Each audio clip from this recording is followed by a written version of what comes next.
देऊचं विक्रमशी खरंच लग्न होईल असं वाटतंय तुम्हाला? म्हणजे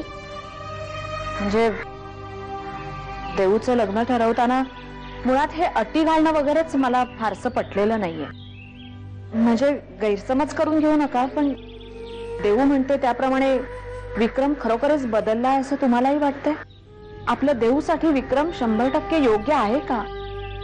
प्रतीक्षा, आई म्हणून तुझी काळजी मी समजू शकतो, पण एक गोष्ट तू विसरतेस. विक्रमवरच्या प्रेमापायी देऊ आपल्या दादूला सुद्धा विरोध करायला लागले होते. आणि माझ्या लक्षात आलं की देऊ सहजासहजी आपलं ऐकणार नाही. बाबा, असं कसं ऐकणार नाही?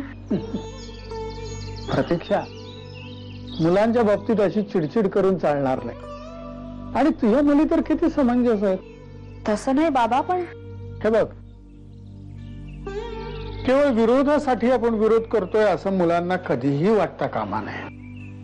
आणि म्हणूनच खरं तर मी विक्रमला भेटलो, त्याला अटी घातल्या, त्या त्यांनी मान्य केलेल्या आहेत. एवढंच नव्हे तर तो घर सोडूनही आलेला आहे. तो बघू पुढे काय घडतंय, बघू मग ठरवू. हा, तू काळजी करू नकोस, मी आहे ना.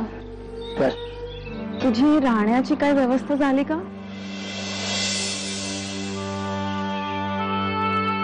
नाही. मग काय, कधी आम्ही या मित्राकडे, कधी त्या मित्राकडे. कालची रात्र तर आम्ही रस्त्यावर घालवली.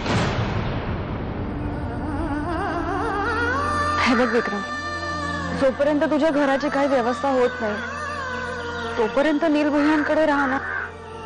मधल्या वेळात मीही तुझ्या घरासाठी प्रयत्न करेन. नाही, अजिबात नाही. का? देवानी तू जर आम्हाला मदत केलीस तर तुझ्या दादूंची अट आम्ही कशी पूर्ण करणार? आम्ही तुझ्या दादूंना शब्द दिलाय की आम्ही स्वतःच्या जीवावर आमचं अस्तित्व सिद्ध करून दाखवू, आणि त्यासाठी आम्ही कोणाची मदत घेणार नाही. विक्रमादित्य आणि देवयानीचं लग्न कधीच होणार नाही, निदान आमच्या हयातीत तरी नाही. तुम्ही आमच्या भावाला आमच्या विरुद्ध भडकवलं खरं, पण त्याला आमच्यापासून तोडणं तुम्हाला कधीच शक्य होणार नाही. झालं तुझं बोलून, आता मी बोलतो. तुझा राग मी समजू शकतो आणि तो येणारच. तुझ्या भावानं घर सोडलं म्हटल्यानंतर ते साहजिकच आहे. एक सांगतो, मला कोणाचाही बदला घ्यायचा नाही, कारण मला इतर खूप अनेक चांगली कामं आहेत. मी विक्रम पुढे काही अटी ठेवल्या तर माझ्या नातीच्या भवितव्यासाठी. मला बघायचं आहे की तो त्या पुऱ्या करू शकतो की नाही. मला बघायचं आहे तो तिला सुखी ठेवू शकतो का, तो तिच्यासाठी योग्य आहे का. त्याला थांबवायचं असलं तर जरूर थांबवा, माझी काहीच हरकत नाही. विक्रम, मला सांग, तू कुठे आहेस आता? आम्ही आता. बोल ना विक्रम, कुठे आहेस तू? गार्डन मध्ये होता मी आता.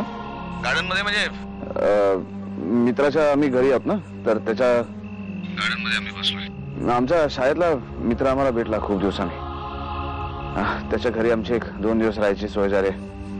तो आम्हाला म्हणाला की विक्रम, काळजी करू नकोस, तुझ्या नोकरीची आणि राहायची व्यवस्था 1-2 दिवसात नक्की होईल. हा, त्यामुळे काही आता तरी टेन्शन नाही आहे. तू खूप नशीबवान आहेस की विक्रम तुझ्या आयुष्यात आलाय.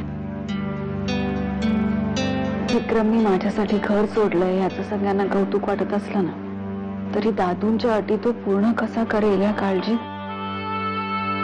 एक एक क्षण आम्ही कसा घालवतोय हे आमचं आम्हालाच माहित. शिवाय साक्षी, तो कुठे राहत असेल, कसा राहत असेल, काय खात असेल, हेच विचार सारखे मनात येतात. देव, पण हे दिवस तर कायमचे राहणार नाही आहेत ना. लवकरच आता तुम्ही एकत्र येणार आहात. काय माहित